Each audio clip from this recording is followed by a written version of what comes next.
Hello नमस्कार दोस्तों, welcome to AR publication. जैसा आप सभी को पता है कि हम एआर पब्लिकेशन के इस चैनल पे अपनी जो बुक्स हैं उनके आपको लेक्चर्स प्रोवाइड करेंगे, डिटेल लेक्चर्स प्रोवाइड करेंगे। तो उसी सीरीज़ में हम आज आपको लिए लेकर आए हैं शिवास बुक। और शिवास बुक में ही आपका सबसे पहला जो टॉपिक हम स्टार्ट करेंगे वो है हमारा पॉलिटी। यानी कि आज से आपको जितनी भी क्लासेस मिलने वाली हैं पॉलिटी के सारे लेक्चर्स हम आपको प्रोवाइड करेंगे टॉपिक वाइज।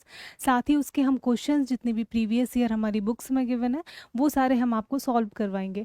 और ऐसी ही क्लासेस अगर आप रेगुलरली देखना चाहते हैं तो आप प्लीज़ चैनल को सब्सक्राइब कर लीजिए और साथ ही आप बेल आइकन दबा दीजिएगा, जिससे हमारे नोटिफिकेशन क्लास जैसे ही आएगी आपके पास पहुंच जाएगा। तो दोस्तों, हम सबसे पहले जो है हमारा पॉलिटी से स्टार्ट करेंगे। किताब रहेगी आपकी वही जो मैंने बताया, आपकी जीएस की किताब जिसका नाम है शिवास्त्र। तो हम सबसे पहले देखिए पॉलिटी की एक बारी हम इंडेक्स देख लेते हैं कि क्या क्या चीज़ें आपको अगले क्लासेस में प्रोवाइड की जाएंगी। पूरी पॉलिटी हमारी सॉल्व करवाई जाएगी आपको with theory previous year questions. तो सबसे पहले मेरा आपका पहला टॉपिक ही रहेगा, आपकी पहली क्लास कौन सी रहेगी, भारत का संवैधानिक विकास के बारे में हम देख लेंगे, जिसमें आपका कंपनी शासन हो गया, ब्रिटिश ताज का शासन हो गया। फिर हम देखेंगे भारतीय संविधान का निर्माण कैसे हुआ, उसमें सारी चीज़ें आ जाएंगी हमारी, ये आप देख सकते हैं। देन हमारा भारतीय संविधान के सोर्स यानी कि स्रोत कौन कौन से हैं। फिर भारतीय संविधान की विशेषताओं के बारे में हम बात करेंगे। उसके बाद हमारा प्रॉपर शुरू हो जाएगा, जिसमें आपका प्रीएम्बल यानी कि प्रस्तावना देखने को मिल जाएगी। संघ और उसके राज्य फिर हमारा अगला चैप्टर रहेगा, ठीक है। देन उसी सिलसिले में आगे जाके नागरिकता हो गया, आपका मौलिक अधिकार हो गए, राज्य के नीति निदेशक तत्व हो जाएंगे, मौलिक कर्तव्य, संघ, राज्य, न्यायपालिका एंड आपका स्थानीय स्वशासन। इस तरीके से और आगे आपके जितने भी चैप्टर हैं, यानी कि हमारे जो टोटल चैप्टर हैं वो आपके हैं 22। आपकी टोटल 22 चैप्टर्स को हम कंप्लीट कराएंगे।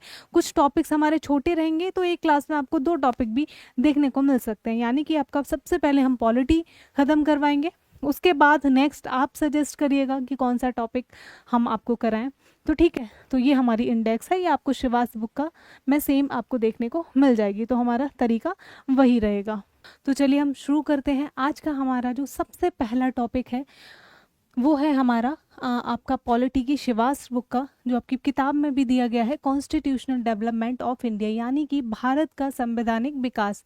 या आज हम जो अपना संविधान देखते हैं, जो हमारा कॉन्स्टिट्यूशन है, इसका श्रेय हम कहीं ना कहीं हमारे जो डॉक्टर बी.आर. अम्बेडकर साहब हैं उनको देते हैं। तो जैसा आप सभी को पता है कि यूरोपियंस हमारे यहाँ पर आए थे और हमारे देश को उन्होंने कहीं ना कहीं कॉलोनाइज करा। उसी में सबसे पहले आते हैं हमारे कौन, पुर्तगीज़ में वास्को डी गामा आया। उसने कहीं ना कहीं मसालों के लिए रास्ता खोजा, वो कौन सा, समुद्री रास्ता था।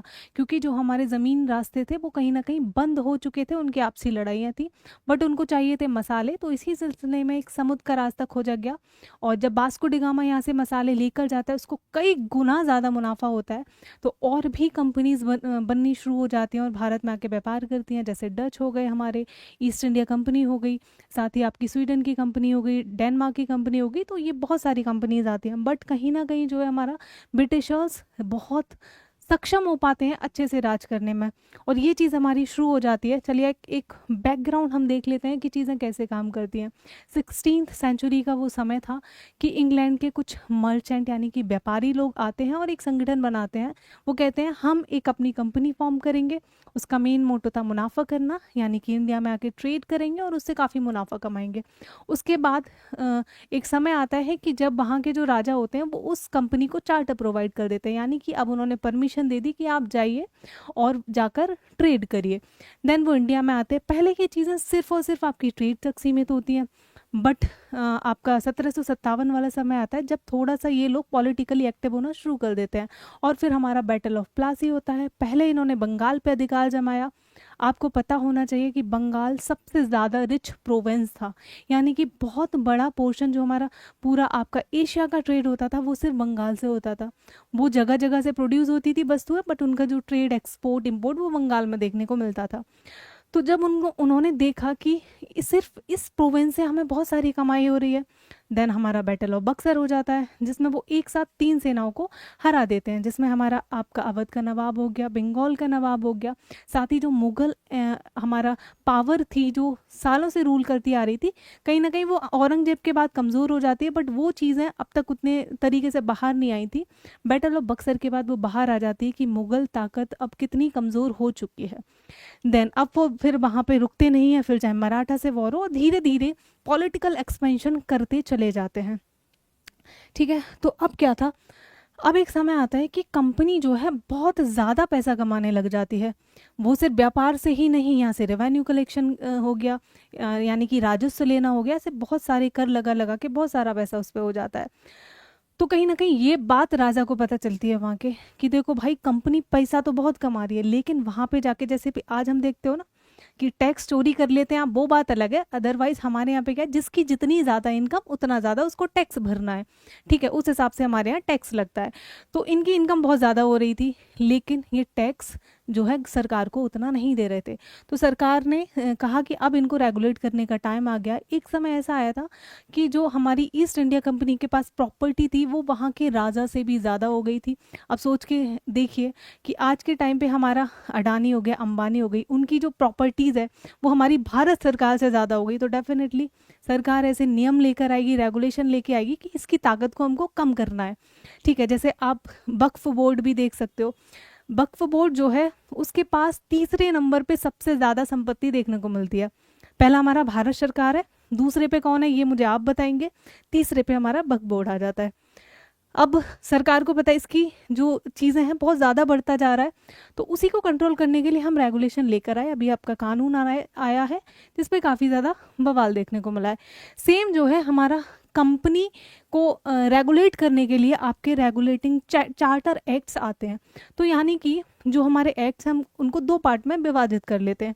एक तो जब तक सिर्फ कंपनी का रूल चलता है भारत में तब, एक जब 1857 का विद्रोह देखने को मिलता है, उसके बाद डायरेक्ट क्राउन का कंट्रोल आ जाता है, तो उसके अधीन जितने भी हमारे एक्ट्स आते हैं वो, और दूसरा कंपनी को रेगुलेट। तो हमेशा एक पॉइंट याद रखिएगा कि जो हमारे कंपनी रूल के अधीन एक्ट आए थे वो कभी भी भारत को रेगुलेट करने के लिए नहीं थे, ये सिर्फ और सिर्फ कंपनी की रेगुलेशन के लिए थे, क्योंकि इनकी शक्तियाँ बहुत ज़्यादा बढ़ती जा रही थी। तो सबसे पहले अब हम इसमें देखेंगे कि जो आपके कंपनी को रेगुलेट करने के लिए हमारे एक्ट्स आए थे उनको हम एक एक करके सारे देखेंगे। तो यानी कि आपका टॉपिक है कंपनी रूल। सबसे पहले इसमें आ जाएगा हमारा जो पहली कोशिश की गई थी वो 1773 के एक्ट में हम लेकर आए थे, यानी कि 1773 के एक्ट में कुछ चीज़ों को रेगुलेट करने की कोशिश की गई वहाँ की सरकार के द्वारा। उसमें सबसे पहले आता था कि जो पहले आपका गवर्नर ऑफ बंगाल था सिर्फ, उसको अब गवर्नर जनरल ऑफ बंगाल कर दिया गया। ऐसा क्यों किया गया कि जो 2 अलग और प्रेसिडेंसीज थी, बॉम्बे की और मद्रास की, अब वो भी क्या है हमारे बंगाल के अंदर आ गई। यानी कि बंगाल के पास ज़्यादा पावर है, उसके अंदर ही बाकी जो भी हमारे मद्रास हो गया और बॉम्बे हो गया वो बंगाल के सब ऑर्डिनेट देखने को मिल जाएंगे। साथ ही इसमें एक सवाल हमारा बार बार पूछा जाता है कि पहले गवर्नर जनरल ऑफ बंगाल कौन बने, तो वो याद रखिएगा आप कि पहले हमारे गवर्नर जनरल देखने को मिल जाएंगे आपके वॉरेन हेस्टिंग्स। कौन? वॉरेन हेस्टिंग हमारे पहले गवर्नर जनरल ऑफ बंगाल बन जाते हैं। नेक्स्ट हमारा एक आपकी गवर्नर जनरल की काउंसिल होती है, और यहाँ पे एक चीज़ की गई कि अब ये जो काउंसिल जो भी काम करेगी उसके लिए इसको जवाबदेह होना पड़ेगा।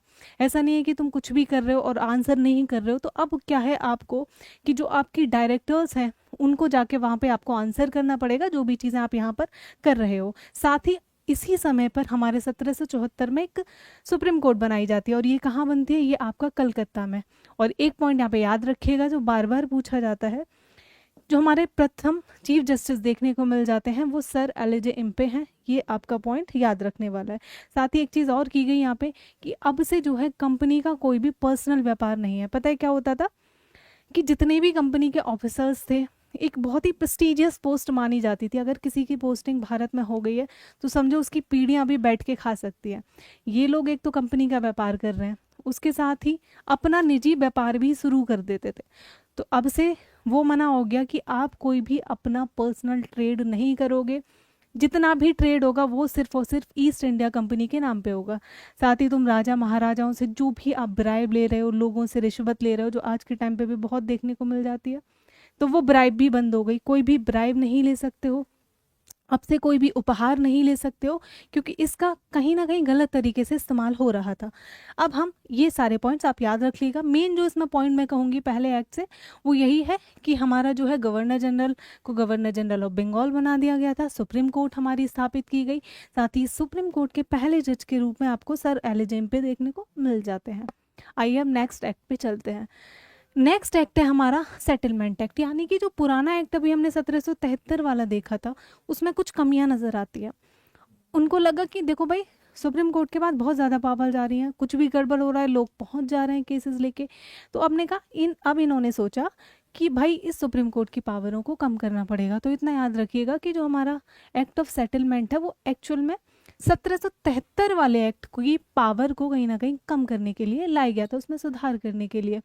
ठीक है, तो एक चीज़ इन्होंने करी कि गवर्नर जनरल एंड काउंसिल जो है वो कुछ भी काम कर रही है, वो अब भाई सुप्रीम कोर्ट के अंदर नहीं आएंगे। ऐसा नहीं है कि गवर्नर जनरल एंड काउंसिल ने कोई भी डिसीजन लिया, वो सही नहीं लगा, आप जाके पहुंच गए सुप्रीम कोर्ट में, उसके खिलाफ कर दिया आपने केस।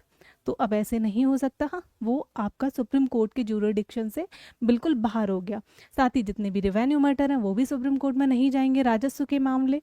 साथ ही भाई जो भी सुप्रीम कोर्ट, जैसे मैं और आप गए, इसमें मैं एक हिंदू व्यक्ति हूँ, दूसरा मुस्लिम है, तो उसी हिसाब से हिंदू जो कोड है और मुस्लिम कोड है, उसी हिसाब से क्या है आपको जस्टिस प्रोवाइड किया जाएगा। नेक्स्ट हमारे आ जाते हैं कि जो हमारी अपील है, जैसे आज आपने देखा होगा कि आपका हाई कोर्ट की अपील कहाँ जाती है, आप सुप्रीम कोर्ट में पहुंच जाते हो।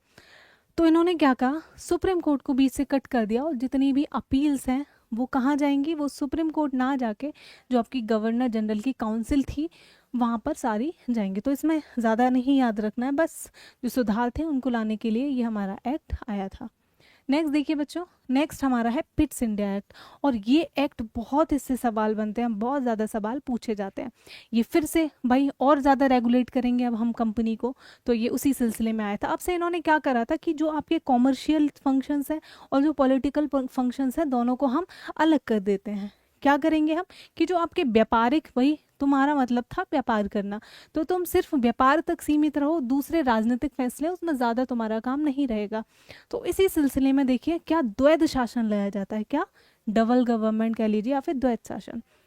इसके तहत आपके दो बॉडीज़ बनाई जाती हैं, क्या दो बॉडीज़, जिसका हमारा नाम है, एक आपका रहता है बोर्ड ऑफ कंट्रोल, साथ ही हमारा court of director. Board of control का क्या काम था, जितने भी राजनीतिक मामले हैं, जितने भी पॉलिटिकल फंक्शंस हैं, भाई इसको देखेंगे हम, इसमें कुछ मेंबर्स होते थे। और जो भी हमारे कोर्ट ऑफ डायरेक्टर्स का काम था कि कंपनी के जितने भी आपके ट्रेडिंग से, व्यापार से रिलेटेड, किस कंट्री से कितना व्यापार करना है, किस चीज़ का करना है, ये सारी चीज़ें हमारा क्या है, वो इसके पास चली गई, कोर्ट ऑफ डायरेक्टर के पास। मतलब कि ये आपस में भसड़ मचा रखी थी इन्होंने, बहुत ज़्यादा पॉलिटिकल चीज़ों में इनको ज़्यादा मज़ा आने लगा था। तो उसी पावर को कहीं ना कहीं कम करने के लिए हम ये एक्ट लेकर आते हैं कि भाई अब से आप सिर्फ और सिर्फ ज़्यादा ध्यान दीजिए अपने ट्रेड पर और इधर उधर ध्यान ना भटकाएं। तो ये एक चीज़ हो गई, ठीक है। साथ ही इस बार कहा गया कि जो भी इनकी प्रॉपर्टीज़ थी, जो क्षेत्र थे, उनको कहा गया ब्रिटिश पोजीशंस इन इंडिया। बहुत ज़्यादा याद रखने की चीज़ नहीं है। साथ ही जो है हमारा क्या, क्राउन का जो राजनीतिक कंट्रोल है भाई वो क्राउन का है, उसमें ईस्ट इंडिया कंपनी का लेना देना नहीं है, ठीक है। यानी कि पॉलिटिकल जो ये एक्सपेंशन अपना करते जा रहे थे, उस चीज़ों को कर्टेल यानी कि कम करने की एक कोशिश देखने को मिल जाती है हमारी पिट्स इंडिया एक्ट। तो याद रखिएगा, जो 12वां सवाल पूछा जाता है वो यही है कि हमारा द्वैध शासन कब लाया गया। तो आपका जो द्वैध शासन है वो हमारा पिट्स इंडिया एक्ट में लाया गया था। नेक्स्ट हमारा आता है, देखो इसी सिलसिले में चार्टर एक्ट ऑफ 1793 का चार्टर एक्ट। इसमें क्या चीज़ें थी, इसमें हमारा कंपनी की जो ट्रेड की मोनोपोली थी, सॉरी इससे पहले हमारा एक और एक्ट है, एक्ट ऑफ 1786। एक बार इसको देख लेते हैं। ये जो है क्या है, लॉर्ड कॉर्नवालिस आए थे भाई भारत में, इन्होंने कहा मुझे थोड़ी ज़्यादा पावर दीजिए मैं तभी आऊँगा।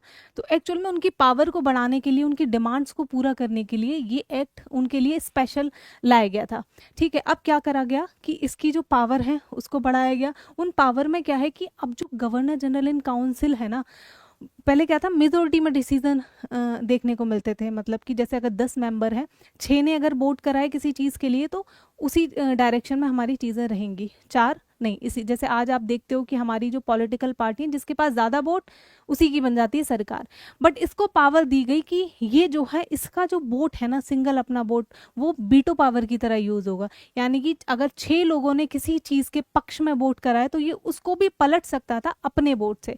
इसके पास क्या थी, पावर थी, ये ओवरराइड कर सकता था काउंसिल की पावर को, लेकिन ये कुछ ही केसेस में थी, सारे केसेस में नहीं होगा। दूसरा, इसने एक और डिमांड रखी, भाई मेरे को क्या है, कमांडर इन चीफ बनाया जाएगा, यानी कि आर्मी का जो चीफ है वो मैं ही रहूँगा। गवर्नर जनरल को अब से क्या है, आर्मी का चीफ बनाया जाएगा, तो ये याद रखिएगा। नेक्स्ट आता है हमारा 1793 का चार्टर एक्ट 1793। आइए इसमें देख लेते हैं। तो इसमें क्या है, जो कंपनी की मोनोपोली, मोनोपोली समझ आती है कि इंडिया में ट्रेड करने का अधिकार सिर्फ और सिर्फ एक कंपनी के पास है, उसका नाम है ईस्ट इंडिया कंपनी। तो ये जो एक अधिकार दिया गया था ये कुछ वर्षों के लिए दिया गया था, और इस वाले एक्ट में 1793 के एक्ट में इसको और बढ़ा दिया गया कि 20 सालों तक अगले ये मोनोपोली आपकी रहने वाली है। सिर्फ और सिर्फ भारत से कौन ट्रेड करेगा, आप करोगे।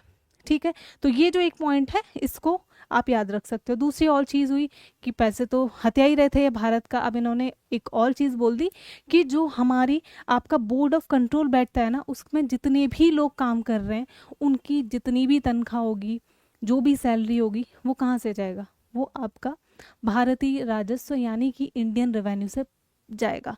तो ऑफिशियली भारत को लूटने का एक और स्टेप था ये, आप कह सकते हैं। नेक्स्ट आएगा देखो हमारा चार्टर एक्ट ऑफ 1813। ये भी बहुत इंपॉर्टेंट एक्ट हो जाता है। सबसे इंपॉर्टेंट डिसीजन इसमें क्या लिया गया था, भाई कंपनी की पावर को और कम करना है। और कम कैसे करना है कि इनको दिया गया था मोनोपोली, एक अधिकार किसका, व्यापार का, अब इसको और कम करते हैं।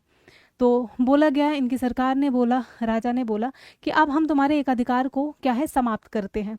लेकिन फिर वो रोते गिड़गिड़ाते हुए गए कि नहीं माई बाप ऐसे नहीं करिए, मतलब हमारा व्यापार ठप हो जाएगा। तो राजा बोलता है ठीक है, हम थोड़ा सा रिलैक्सेशन दे देते हैं आपको। तो उन्होंने कहा अभी भी भाई चाय का जो जितना भी व्यापार हो रहा है, किसी देश से हो रहा है, जो भी व्यापार है उसमें अभी भी आपका एक अधिकार हम आपको रहने देते हैं। दूसरी चीज़, चाइना के साथ जितना भी व्यापार होता है, और मेनली ये व्यापार अफीम का होता था, और वो अफीम कहाँ उगाई जाती थी, भारत के अंदर। तो चाइना के साथ व्यापार जितना भी हो रहा है, साथ ही चाय में जितना व्यापार है, वो मोनोपोली अभी भी आपकी है। और दूसरे व्यापारों के लिए, दूसरे चीज़ों में व्यापारों के लिए हम भाई और कंपनीज को भी आने की इजाज़त दे देते हैं। यानी कि अब ईस्ट इंडिया कंपनी का कंपटीशन बढ़ गया। ये चीज़ इसीलिए हुई थी क्योंकि ये प्रॉपर टैक्स नहीं भर रहे थे। राजा को क्या चाहिए, पैसा चाहिए, तो उसने बाकी कंपनियों को भी आने की अनुमति दे दी। तो ये जो पॉइंट है हमारा पूछा जाता है। जो दूसरा इसमें इंपॉर्टेंट पॉइंट है जो बार बार एग्जाम में पूछा जाता है, पहली दफ़ा इसमें 1 लाख रुपया दिया गया कि हम इंडिया के एजुकेशन पे खर्च करेंगे। ठीक है, एजुकेशन और लिटरेचर, मेनली ये 2 पॉइंट है हमारा जो यहाँ से पूछे जाते हैं। बाकी 2 और चीज़ें कि मिशनरीज़ को बोल दिया था कि आओ और भारत में हमारा क्या है, ईसाई धर्म का प्रचार प्रसार करो। दूसरी कुछ लोकल गवर्नमेंट को थोड़े बहुत मतलब आप टैक्स लगा सकते हो। तो मेन 2 याद रखिएगा, इनका जो मोनोपोली थी वो ख़त्म कर दी गई थी चाइना के साथ और टी को छोड़ के। एंड दूसरी चीज़ 1 लाख रुपए पहली बार क्या है एजुकेशन के लिए यानी कि हमारी शिक्षा के लिए दिया गया था। आइए नेक्स्ट देखते हैं। नेक्स्ट है हमारा चार्टर एक्ट ऑफ 1833।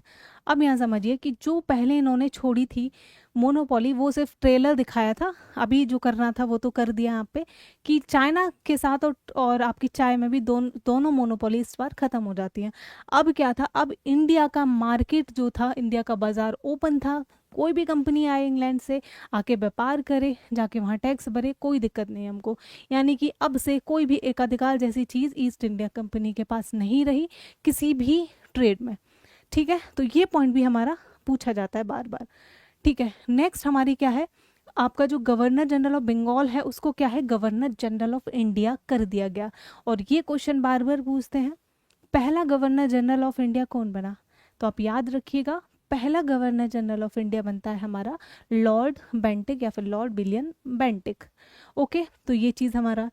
एंड साथ ही आपका ओपन सिविल सर्विस है, जैसे आज आप जाते हो यूपीएससी का एग्ज़ाम देते हो, सबके लिए अगर आपकी एज मिनिमम क्या है 21 साल है तो आप दे सकते हो। इस बार पहली दफ़ा ओपन यानी कि भारतीय लोग जो हैं वो जाके सिविल सर्विसेज का एग्ज़ाम दे सकते हैं। बट इन लोगों को ये चीज़ मंजूर नहीं थी कि भाई ब्यूरोक्रेसी में कैसे तुम इनको ला सकते हो, तो उस चीज़ का काफ़ी विरोध हुआ, तो ये चीज़ वहीं ख़त्म हो जाती है। ठीक है, तो हमारा क्या है, नेक्स्ट हम देखते हैं अपना एक्ट, मतलब वो लागू नहीं हो पाया था, बट जो चीज़ वहाँ ख़त्म हो जाती है वो अगली साल यहाँ पे अगला जो एक्ट आता है हमारा 1853 में, उसमें जाके वो लागू हो जाएगा। लेकिन बहुत सारी रेस्ट्रिक्शन है। आज हम देखते हैं कि मिनिमम एज हमारी 21 साल है। मतलब अगर आप 21 साल के हो दे सकते हो, बट उस टाइम पे मैक्सिमम एज जो थी ना इंडियंस के लिए वो इससे कहीं कम थी। और वो कितनी थी ये आप लोग बताएंगे।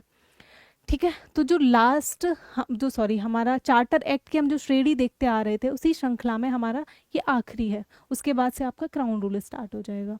इसमें क्या क्या था, वही ये हमारा अंतिम था। इसमें क्या था, आपका एग्जीक्यूटिव और लेजिस्लेटिव फंक्शंस को अलग अलग कर दिया गया था। किसके, कार्यपालिका और विधायिका। जैसे आज भी पता है हमारा गवर्नमेंट के कितने ऑर्गन्स है, 3 है हमारे, जिसमें लेजिस्लेचर आ जाता है, हमारा एग्जीक्यूटिव आ जाता है, तीसरा कौन सा, हमारा जुडिशरी आ जाता है। तो इस बार क्या है कि भाई दोनों के फंक्शंस आपके अलग अलग रहेंगे।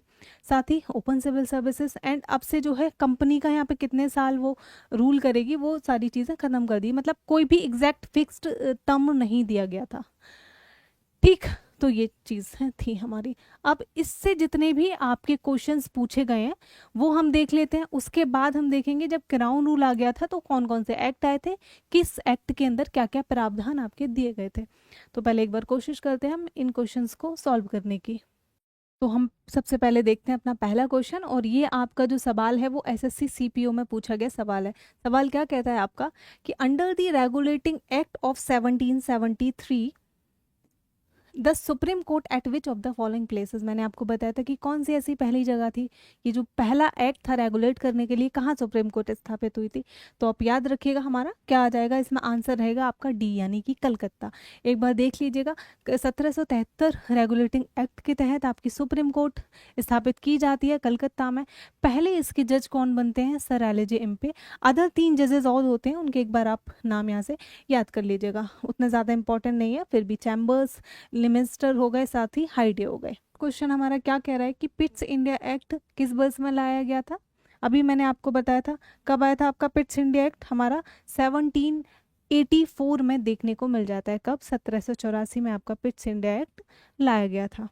नेक्स्ट हमारा क्वेश्चन है which of the following parliament was also known as the East India Company Act 1793, यानी कि ब्रिटिश संसद के किस अधिनियम को ईस्ट इंडिया अधिनियम 1793 भी कहा जाता है।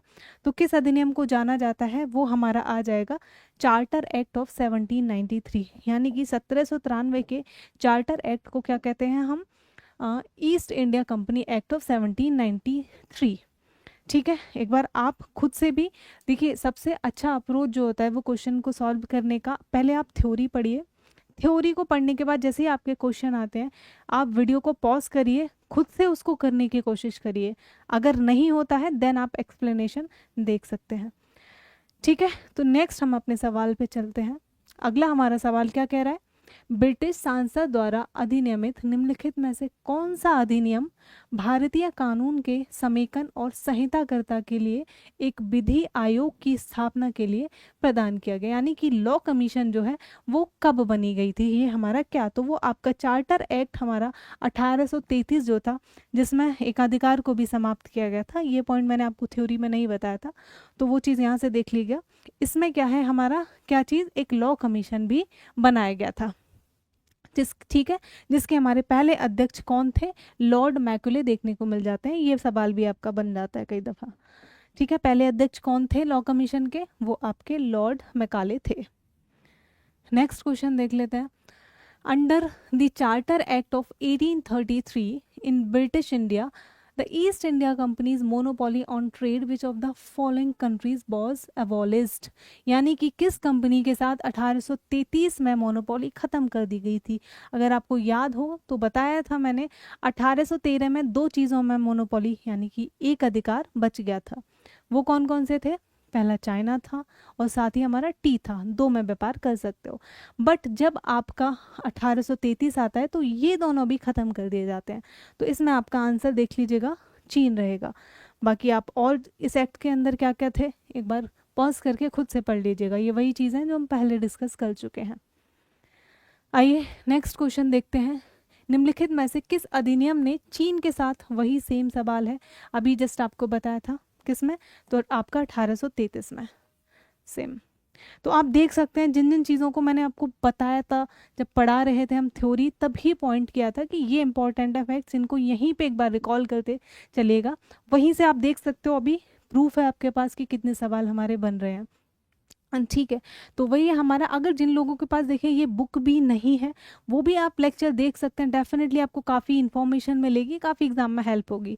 अगर आप चाहें तो किताब भी खरीद सकते हैं, अगर और भी कोई किताब है फिर भी आप देख सकते हैं।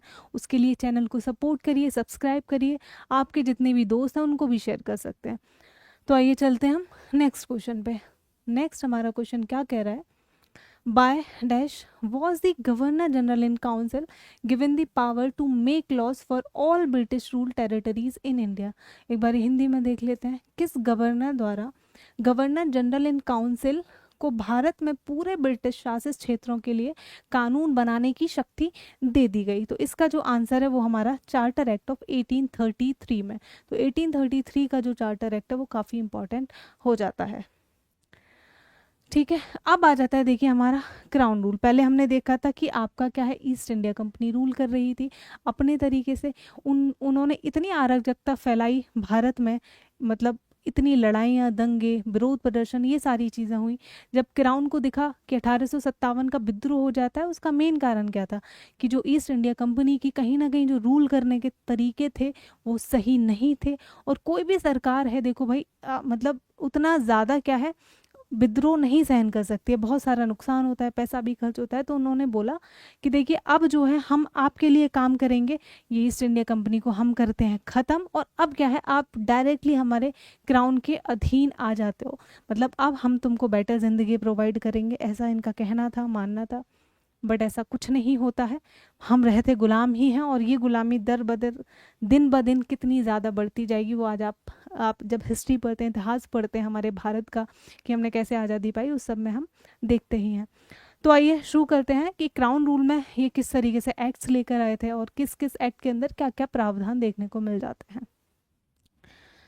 सबसे पहले आ जाता है हमारा, ये सारे क्राउन रूल के अंदर हैं, जिसमें आपका गवर्नमेंट ऑफ इंडिया एक्ट 1858 हो गया, चाहे इंडियन काउंसिल एक्ट 1861 हो गया, साथ ही इंडियन काउंसिल एक्ट 1892 हो गया, Indian council act 1901, government of India Act 1990 and आपका गवर्नमेंट ऑफ इंडिया एक्ट 1935। जो हमारा आज का संविधान देखने को मिलता है ना, वो काफ़ी ज़्यादा, उसमें बहुत सारे प्रावधान प्रोविजंस ऐसे हैं जो हमने कहाँ से लिए, डायरेक्टली हमने गवर्नमेंट ऑफ इंडिया एक्ट 1935 से उठा लिए गए हैं। ठीक है, कहीं ना कहीं हमारे आज के संविधान में इसकी झलक मिलती है। फिर आता है हमारा इंडियन इंडिपेंडेंस एक्ट, जहां हमें फाइनली आज़ादी मिल जाती है, और फिर आज हम अपने देश के लिए खुद कानून बनाते हैं, हमारे लोगों को क्या चाहिए, क्या ज़रूरतें हैं उनकी, किस तरीके से हम देश को गरीबी से निकाल सकते हैं, तो उसके हित में हम काम करते हैं, अपने लोगों के हित में हम काम करते हैं आज। ठीक है, तो सबसे पहले देखिए हम स्टार्ट करते हैं यहाँ से। ये बहुत इंपॉर्टेंट एक्ट है आपका, याद रखिएगा, यहाँ से बहुत ज़्यादा सवाल आपके देखने को मिल जाएंगे जब हम क्वेश्चंस देखेंगे। तो इसमें सबसे पहले तो वही था कि अब से हमारा क्राउन का सीधा क्या है, आपके ऊपर कंट्रोल हो जाएगा, यानी कि अब से आप ईस्ट इंडिया कंपनी के अधीन नहीं हो, सीधे सीधे डायरेक्ट क्राउन की छत्र छाया में आप लोग रहेंगे, क्राउन आपको प्रोटेक्शन प्रोवाइड करेंगे। तो दूसरी चीज़ हमें इसमें क्या देखने को मिल जाती है, जो आपका द्वैध शासन पिट्स इंडिया एक्ट में लाया गया था, उसको अब ये क्या है अबॉलिश कर देंगे, क्योंकि ये जो दो बॉडी थी इनमें आपस में, इन्होंने आपस में ऐसी ऐसी चीज़ें करी जिससे बहुत ज़्यादा विद्रोह उत्पन्न हो रहे थे, क्लैश हो रहा था। तो यही रीज़न था। तो अब क्राउन बोलता है कि ख़त्म करो इन दोनों को, बिल्कुल अबॉलिश करते हैं, हमको नहीं चाहिए। तो वो जो पिट्स इंडिया एक्ट के तहत बोर्ड ऑफ कंट्रोल और डायरेक्टर वाली जो बॉडी बनी थी, उन दोनों को ही ख़त्म कर दिया गया। नेक्स्ट एक चीज़ और की गई कि अब जो है भाई एक secretary of state of India बैठेगा।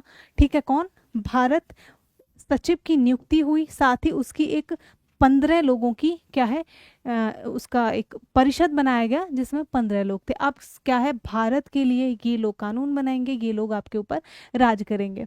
ठीक है, साथ ही गवर्नर जनरल को क्या है अब से वाइसरॉय बना दिया गया, जिसको हम पहले गवर्नर जनरल बोलते थे, अब से वो क्या है वाइसरॉय कहलाया जाएगा। और इसी सिलसिले में हमारे पहले कौन बनते हैं, जो क्वेश्चन बार बार पूछा जाता है वो है आपके देखो लॉर्ड कैनिंग। तो याद रखिएगा ये पॉइंट, पहले वाइसरॉय कौन देखने को मिल जाएंगे, लॉर्ड कैनिंग।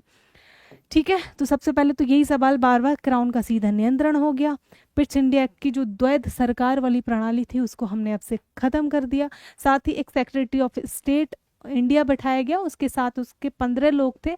अब से क्या है, ये लोग साथ में बैठ के कानून बनाएंगे और हमारा काम करेंगे। आइए नेक्स्ट देख लेते हैं हम कौन सा एक्ट आता है। नेक्स्ट रहेगा आपका इंडियन काउंसिल एक्ट ऑफ 1861। इसमें क्या है, हमारा बॉम्बे और मद्रास को विधायी शक्तियाँ, याद करिए जो हमने 1773 में क्या था, बॉम्बे को और मद्रास को बंगाल के अधीन कर दिया गया था। अब से समझ में आया कि हमने गलत किया, क्योंकि कहीं ना कहीं पावर को डिवाइड करना चाहिए। तो उनकी जितनी भी शक्तियाँ थी उनको दोबारा से वापस कर दी गई, और साथ ही उनको वापस नहीं करी, हमने दो और बनाए लेजिस्लेटिव काउंसिल। कहाँ पे आप देख सकते हैं, नॉर्थ वेस्ट फ्रंटियर प्रोविंस हो गया, चाहे हमारा पंजाब हो गया, तो हमने यहाँ पे भी अलग से बना दी गई। ठीक है, नेक्स्ट हम देखते हैं कि 3 नॉन ऑफिशियल मेंबर्स को बिठाया। बट देखिए इससे कुछ होने वाला नहीं था, क्योंकि आज भी आप देखते हैं कि अब मोदी जी के संबंध मेरे से तो देखो नहीं हो सकता भाई कि मैं उनके साथ जाके बैठूं, चाय पर नाश्ता करूं, नहीं। तो जितने भी ऑफिसर्स थे उनके संबंध जितने राजा महाराजाओं से हुआ करते थे, कहने को इन्होंने कह दिया कि देखो भाई, अब से हम जो आपके लिए कानून लेकर आ रहे हैं, जो भी व्यवस्था कर रहे हैं, उसको बनाने में आपके भारतीय लोगों का हाथ है, यानी कि उनकी भी सलाह मशवरा से हम बना रहे हैं। बट किसी राजा को क्या पड़ा भाई, उसको अपनी गद्दी चाहिए, मस्त बैठा हुआ है, पैसा है, सब कुछ है, सारी नौकर चाकर हैं, उसको नहीं पता कि गांव में बैठा किसान उस पर क्या बीत रही है, किस तरीके से उस पर टैक्स लगाया जा रहा है, जिसके बारे में उसको सुध लेनी चाहिए। तो यहाँ पे इन्होंने ये सिर्फ दिखाया एक तरीके की लॉलीपॉप कि अब से 3 मेंबर हम नॉन ऑफिशियल बिठाएंगे। इनके एक बार नाम याद कर लीजिए। पहला आएगा आपका राजा ऑफ बनारस, महाराजा ऑफ पटियाला, साथ ही हमारे सर दिनकर राव। तो ये 3 पहले नॉन ऑफिशियल मेंबर हैं जो जाके वहाँ पे हमारे किसमें काउंसिल में जाके बैठ जाते हैं। साथ ही आपकी ऑर्डिनेंस पावर भी दे दी गई।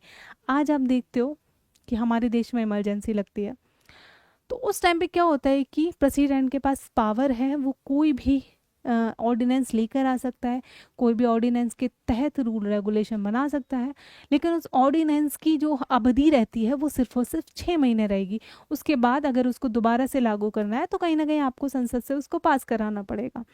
तो यही चीज़ है कि जो ऑर्डिनेंस पावर थी वायसरॉय की, वो उसको दी गई और 6 महीने उस ऑर्डिनेंस की अवधि रहती थी। तो आज हमें देखने को मिलता है कहीं ना कहीं यहाँ से हम प्रेरित है।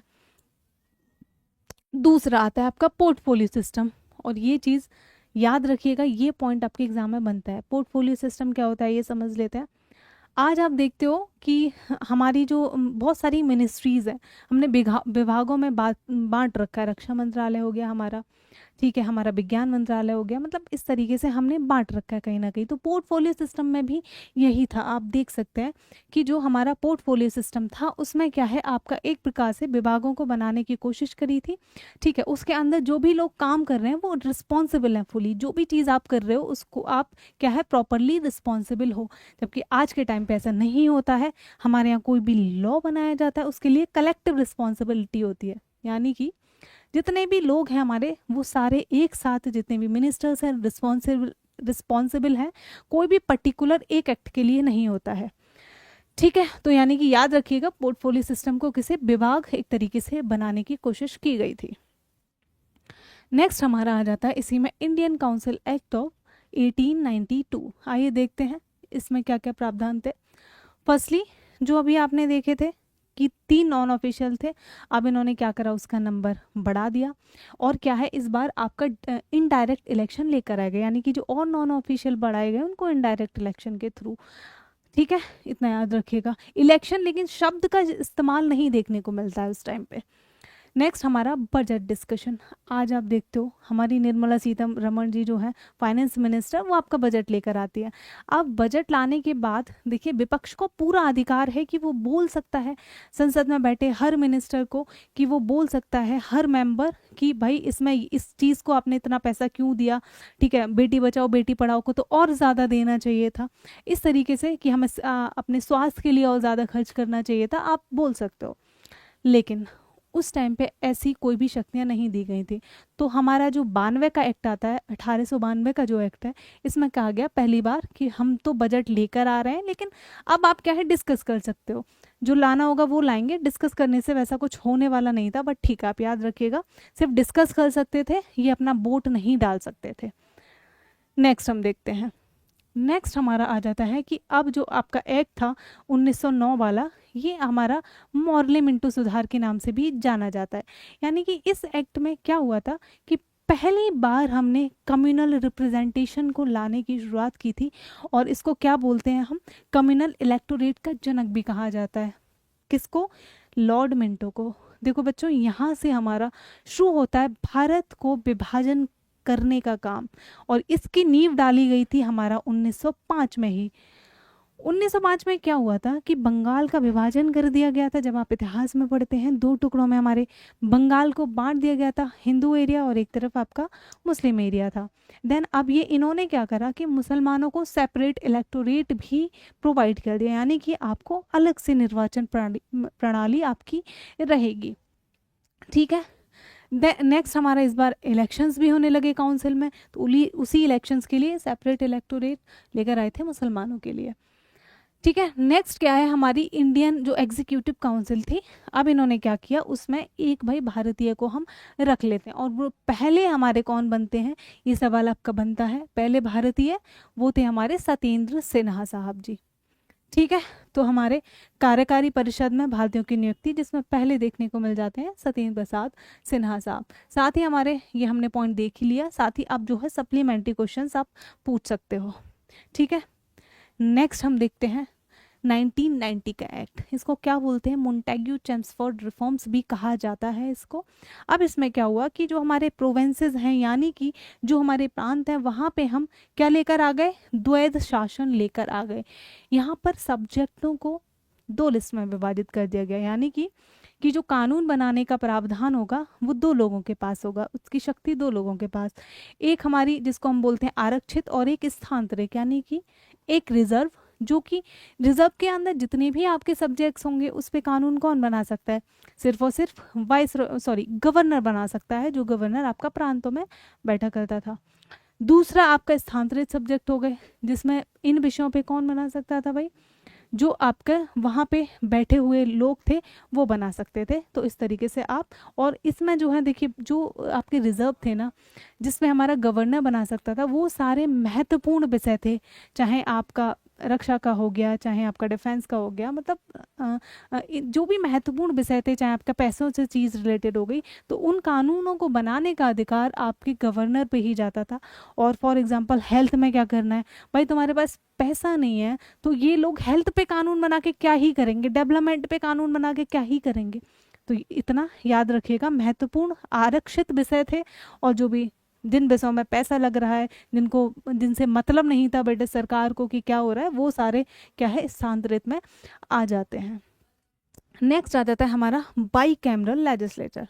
अब जान लेते हैं ये क्या होता है। आज आप देखते हो कि हमारा एक उच्च सदन होता है, एक हमारा निम्न सदन, यानी कि एक अपर हाउस, एक लोअर हाउस, ये भी बोल सकते हो आप, राज्यसभा, लोकसभा। तो यही चीज़ हमारी क्या है, इसी में बाई कैमरल लेजिस्लेचर, और ये प्रांतों में नहीं बल्कि सिर्फ और सिर्फ आपको केंद्र में देखने को मिल जाएगा। तो केंद्र में क्या है, क्या लेकर आए थे, ये बाई कैमरल लेजिस्लेचर लेकर आए थे 1919 में। ठीक है, नेक्स्ट हमारा देखने को मिलता है हाई कमीशन ऑफ इंडिया, एक बिठाया गया, और ये कहाँ पे था, आपका लंदन में जाके बैठता था। ठीक, मेनली आपको ये वाले जो दो पॉइंट है ना, इनको याद रखना है, बार बार पूछे जाते हैं। और इस बार क्या है, सेंट्रल प्रोविंशियल सर्विस कमीशन भी फॉर्म की जाती है। और पॉइंट देख लेते हैं हम, सेंट्रल बजट को, पहले क्या है, एक केंद्र में बजट आता था, आज आप देखते हो कि जो हमारे प्रांत हैं वो अपना अलग बजट लेकर आते हैं, जो हमारे स्टेट्स हैं, बाकी एक आता है सेंटर का बजट, जैसे यूपी का अलग आएगा, एमपी का अलग आएगा, और एक पूरे आपके किसका आ जाएगा, केंद्र का बजट। पहले ऐसा नहीं होता था, बट 1919 में ऐसा कर दिया गया कि ठीक है, प्रांत जितने भी हैं वो अपना अलग से बजट लेकर आ सकते हैं। नेक्स्ट हम देखेंगे डायरेक्ट इलेक्शन। डायरेक्ट इलेक्शन पहली बार भाई देखने को मिल जाते हैं। अब याद रखो, जितना इजी लग रहा है देखने में उतना नहीं है, बहुत सारे इसमें आपको बाउंड्रीज बना दी गई थी, बहुत रेस्ट्रिक्शंस थी कि आपके पास कितना पैसा है, आप कितना टैक्स भर रहे हो, आपके पास कितनी प्रॉपर्टी है, आप पढ़े लिखे हो या नहीं पढ़े लिखे हो, ये सारी चीज़ें भी हो जाती है। आज हमारे पास क्या है, आज हमें देखने को मिलता है भाई यूनिवर्सल एडल्ट फ्रेंचाइज, यानी कि जो भी व्यक्ति आपका 18 साल से ऊपर है वो जाके वोट डाल सकता है। बट उस टाइम पे ऐसा नहीं था। वो अलग चीज़ है, गांव वगैरह में इलेक्शन होते हैं तो आपको देखने को मिलता है, अगर आप दिखने में लगने लगे ना कि थोड़े से बड़े हो तो एक फर्जी वर्जी आईडी बना के आप डाल सकते हो वोट डालने। बट एक्चुअल में जो हमारी एज है, वो लीगल एज कितना है हमारा, 18 साल। ठीक है, तो यानी कि अब ये डायरेक्ट इलेक्शन तो लेकर आए हैं, बट उसके बाद भी कहा जाता है कि जो 10% है ना, उससे भी कम लोगों के पास अधिकार था, इतनी ज़्यादा रेस्ट्रिक्शंस लगा दी गई थी कि वो लोग वोट कर सकें। ओके, नेक्स्ट हम चलते हैं। नेक्स्ट हम आ जाते हैं गवर्नमेंट ऑफ इंडिया एक्ट 1935। देखो आज का जो हमारा संविधान है ना, उसमें बहुत सारी चीज़ें इस एक्ट से ली गई हैं। इसमें से बहुत सारे प्रावधान थे जिनको हमने सीधा का सीधा क्या है, अडॉप्ट कर लिया गया है। तो इसको ये भी कहा जाता है कि हमारे आज के संविधान में कहीं ना कहीं 1935 के एक्ट की झलक देखने को मिल जाती है। ठीक है, इसमें याद रखिए कुछ 321 धाराएं थी, साथ ही हमारी 10 अनुसूचियां दी गई थी। इसमें क्या है, अब जो है प्रोविंसेस को ऑटोनॉमी दे दी गई, यानी कि उनको स्वतंत्रता दे दी गई अपने प्रांतों में राज करने की। नेक्स्ट क्या हुआ था, इसमें फेडरल, प्रोविंशियल और कंकरेंट लिस्ट बनाई गई थी। जैसे आज भी आप देखने को मिलता है 3 लिस्ट है हमारी, स्टेट लिस्ट, एक यूनियन लिस्ट, एक कंकरेंट लिस्ट। स्टेट लिस्ट में वो सब्जेक्ट होते हैं हमारे जिन पे कौन कानून बना सकता है, सिर्फ और सिर्फ हमारा आपकी जो स्टेट की गवर्नमेंट है, स्टेट की जो आपका संसद है, वो हमारा कानून बनाएगी। दूसरा सेंटर वाले में सेंटर की पार्लियामेंट बनाएगी। तीसरे पे दोनों बना सकते हैं कानून। ठीक है, तो ये जो 3 लिस्ट है, ये भी बोल सकते हो आप, हमने आज के संविधान में यहाँ से लिया है। ठीक, नेक्स्ट हमारा जो आज आपको कोड देखने को मिलती है फेडरल कोड, वो भी हमारा किस एक्ट की देन है, आपका 1900 हमारे 35 एक्ट की देन देखने को मिल जाती है। दूसरा हमारा आरबीआई का जो फॉर्मेशन है, वो भी हमारा 1935 में देखने को मिलेगा। साथ ही हमारा और क्या चीज़ है, फेडरल पब्लिक सर्विस कमीशन हो गई, प्रोविंशियल सर्विस कमीशन हो गई, ये सारी चीज़ें हमारे इस एक्ट में आई थी। बाकी और पॉइंट, उड़ीसा एंड सिंध हमारे नए 2 प्रोविंसेस बनते हैं। साथ ही देखिए बच्चों, जो बर्मा था हमारा, उसको अलग कर दिया गया था, म्यांमार को। वैसे भी भौगोलिक तौर पे हम देखें तो वो कहीं ना कहीं इंडिया का पार्ट नहीं था, तो फाइनली 1935 के एक्ट में बर्मा को सेपरेट कर दिया जाता है। ठीक है, जो मैंने बताया कि इंडियन कॉन्स्टिट्यूशन का बेस ये हमारा 1935 का एक्ट माना जाता है। आगे यूपीएससी, जो कुछ अच्छी चीज़ें इन लोगों ने करी हैं, तो वो एक यूपीएससी जो हमारा बनाया है, वो मैं बोल सकती हूँ एक बहुत अच्छी चीज़ है, जो हमारा, हम बोल सकते हैं इसका क्रेडिट हम इन लोगों को दे सकते हैं। तो यूनियन पब्लिक जैसी ट्रस्ट वर्दी एक हमारी बॉडी बनाई जाती है। साथ ही स्टेट पब्लिक कमीशन, उस टाइम पे प्रोविंशियल पब्लिक कमीशन बोलते थे, साथ ही आपकी जॉइंट पब्लिक कमीशन। यूनियन हो गई जो सेंटर एग्जाम कंडक्ट कराती है, साथ ही हमारा ये स्टेट के। और जेपीएससी क्या होता है कि कई दफ़ा 2 स्टेट आपस में बोलेंगे आके कि भाई हमको अलग अलग स्टेट पब्लिक कमीशन नहीं बनाना है, हम दोनों के लिए आप जो है एक ही बना दीजिए। तो उस केस में हमारा जॉइंट पब्लिक कमीशन होता है, जो दोनों स्टेट के एग्जाम्स को कंडक्ट कराता है। ठीक है, तो ये सारी चीज़ें हमारा 1935 का जो एक्ट है वो यहीं पे ख़त्म हो जाता है। इसमें देखिए सारे पॉइंट जहाँ तक हैं वो याद रखने वाले हैं, मैंने कोई भी ऐसा पॉइंट ऐड नहीं करा है जो आपके एग्जाम के पॉइंट ऑफ व्यू से इंपॉर्टेंट ना हो। नेक्स्ट, अब देखिए वो समय आ गया था फाइनली, इतने दिन से हमारे जो फ्रीडम फाइटर्स थे, उन्होंने जो अपना बलिदान दिया था, उसकी कीमत कहीं ना कहीं, उसकी जो कीमत उनको चुकानी पड़ी थी हमको इस आज़ादी को लेने के लिए, वो दिन आ गया था कि फाइनली हमको आज़ादी मिल जाती है। और वर्ल्ड वॉर 2 होता है, तो उस टाइम पे इनको समझ आता था अब किसी भी देश को कॉलोनाइज कर पाना बहुत मुश्किल चीज़ है। देन फाइनली ये चीज़ लेकर आते हैं ये एक्ट, जिसको हम बोलते हैं इंडिया इंडिपेंडेंस एक्ट, यानी कि भारतीय स्वतंत्रता अधिनियम 1947। और इसमें हम हो जाते हैं आज़ाद। देखते हैं इसमें क्या क्या था। पहला, भारत का विभाजन। आज़ाद तो हुए देखिए कहीं ना कहीं, लेकिन उसकी एक कीमत थी कि हमारा प्यारा भारत, हमारा भारत देश 2 टुकड़ों में टूट जाता है। कहीं ना कहीं ये आज़ादी हमको इस तरीके से चुकानी पड़ी कि एक पाकिस्तान बन जाता है और एक भारत बन जाता है। दूसरी चीज़, रैडक्लिफ, ये साहब वो व्यक्ति थे जिनको नहीं आइडिया इंडिया कैसा है, पाकिस्तान कैसा है, भाई इस व्यक्ति को बना दिया जाता है कि तुम जो है इंडिया और पाकिस्तान को डिवाइड कर दो। जिसको कोई आइडिया नहीं तो ये उल्टी सीधी लकीर वकीर खींच के क्या है डिवाइड कर देते हैं, जिसको आज हम बोलते हैं भारत और पाकिस्तान के बीच की सेना को क्या कहा जाता है, रेड क्लिफ लाइन, और वो जो है इस व्यक्ति के नाम पर हमारी पड़ी हुई है। नेक्स्ट, जो हमारी देसी रियासतें थी, प्रिंसली स्टेट थे, वो फ्री थे भाई, तुम चाहो तो इंडिया ज्वाइन कर लो, चाहे तो पाकिस्तान ज्वाइन कर लो, ठीक है। बट किस तरीके से इनको मिलाया गया, इसका श्रेय किसको जाता है वो आप बताइए और कमेंट बॉक्स में लिख के बताइए कि किस तरीके से रियासतों को मिलाने का काम उन पर्सन ने किया था। नेक्स्ट, अब से हम भाई हमारी जो कॉन्स्टिट्यूएंट असेंबली थी वो थी सोवरेन, यानी कि अब हम अपने देश के लिए खुद कानून बनाएंगे। हमारे लोगों को क्या चाहिए, हमारे किसान भाइयों को क्या चाहिए, हमें गरीबी कैसे मिटानी है, हमें लोगों को कैसे खाना पीना प्रोवाइड करना है, क्योंकि उस टाइम पे इवन आपके पास अनाज एक बहुत बड़ी समस्या हुआ करती थी। तो ये सारी हम सोवरेन हो गए थे, अब क्या है हम अपने देश के लिए खुद से कानून बनाएंगे, ये चीज़ हुई। दूसरा, इंडिया बिकम इंडिपेंडेंट फाइनली 15 अगस्त 1947 का वो दिन आता है, वो सुबह होती है जो हर भारतवासी उस टाइम पे कितने समय से सोच रहे थे काश वो दिन आए। तो फाइनली वो सुबह होती है जिस जिस दिन हम जो है एक आज़ाद भारत में सांस लेते हैं, उठते हैं, तो एक हमारे लिए आज़ाद हिंदुस्तान तैयार था। नेक्स्ट हमारा आ जाता है कि अब से एम्परर ऑफ इंडिया का टाइटल ख़त्म हो जाता है और हम पूरी तरह से आज़ाद हैं, खुद कानून बनाएंगे, खुद अपने देश पे राज करेंगे, ठीक है। तो इतनी सारी चीज़ें अब देखिए यहाँ से ख़त्म हो जाता है और फिर हमारा भारतीय संविधान बनता है, उसके अकॉर्डिंग हम चीज़ों को देखते हैं।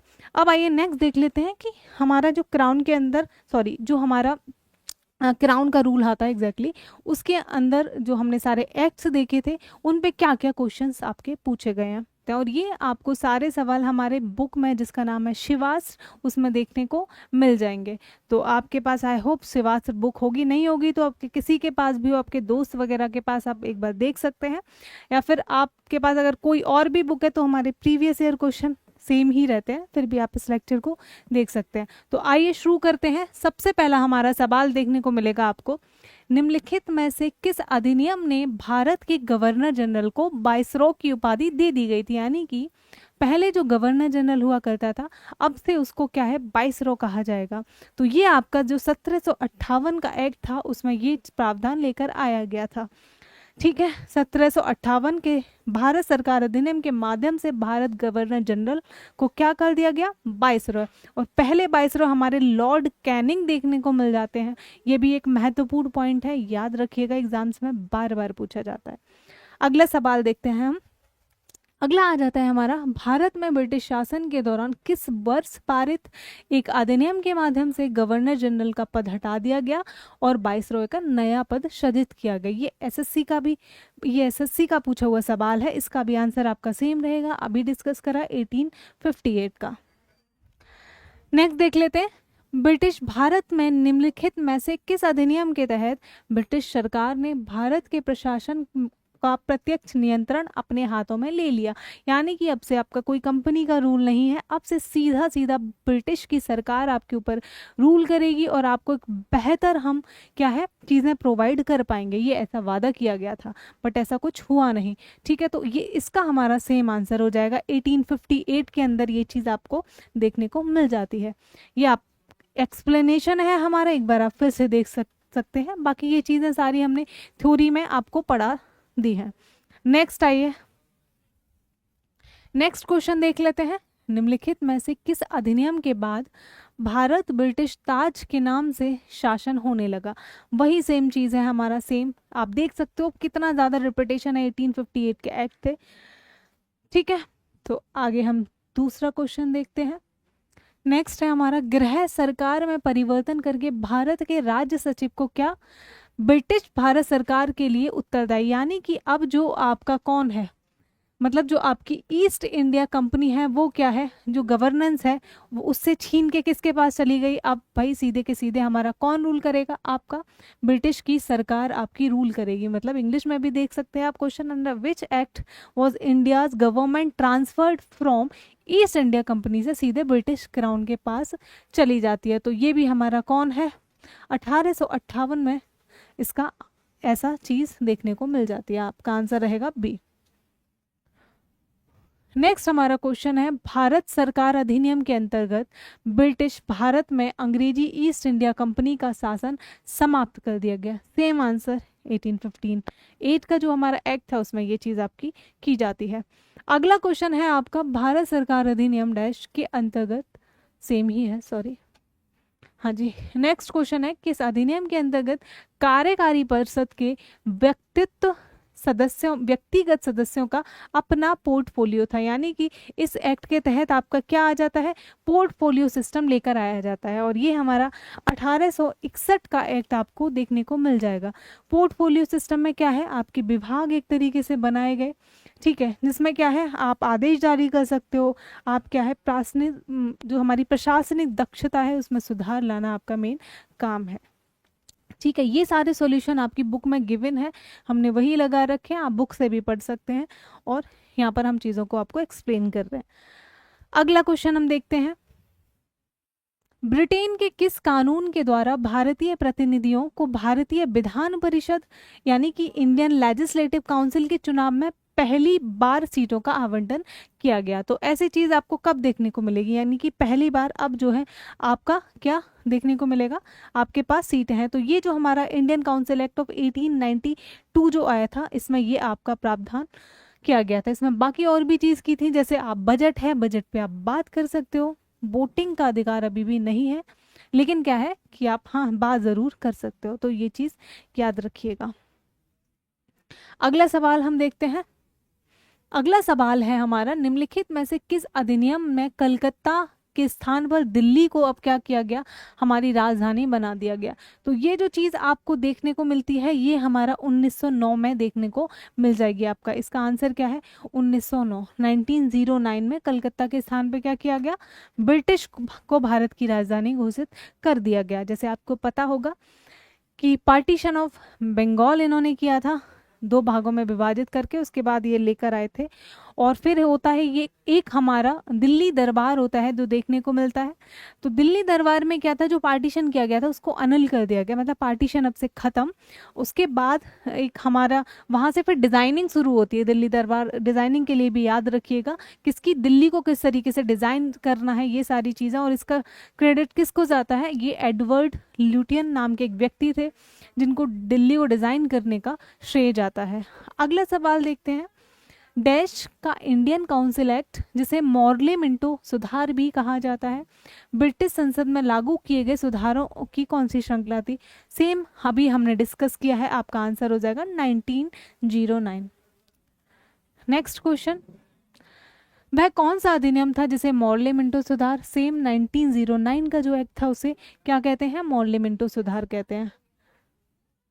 नेक्स्ट क्वेश्चन देख लेते हैं, निम्नलिखित में से किस वर्ष में एम्पीरियल लेजिस्लेटिव असेंबली चुनावों में मॉर्ले मिंटो सुधारों के नाम पर पृथक एक निर्वाचन मंडल की शुरुआत की गई? ठीक है, तो सेम है, आप नाम से ही समझ गए होंगे, मॉर्ले मिंटो यानी कि क्या 1909 में ये चीज़ आपकी करी गई थी। और क्या था, इसी में मुसलमानों को क्या किया गया था, सेपरेट इलेक्टोरेट प्रोवाइड किया गया था, यानी कि यहाँ से आपकी कम्युनलिज्म की नींव देखने को मिल जाती है।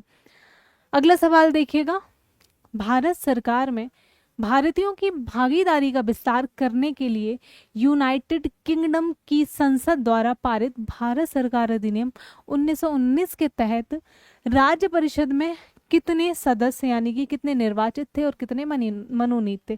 तो टोटल जो सदस्यों की संख्या देखने को मिलेगी वो आपकी कितनी, 60 थी।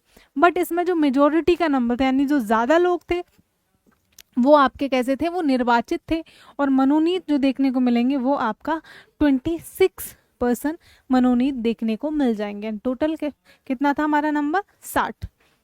अगला क्वेश्चन हम देख लेते हैं, निम्नलिखित में से भारत सरकार के किस अधिनियम के साथ मोंटेग्यू चेम्सफोर्ड का नाम सुनते ही आपके दिमाग में क्या आना चाहिए, बताइए, आपके दिमाग में आना चाहिए, आप सन 1919 में ये आया था, तो आंसर होगा हमारा B, government of India Act 1990।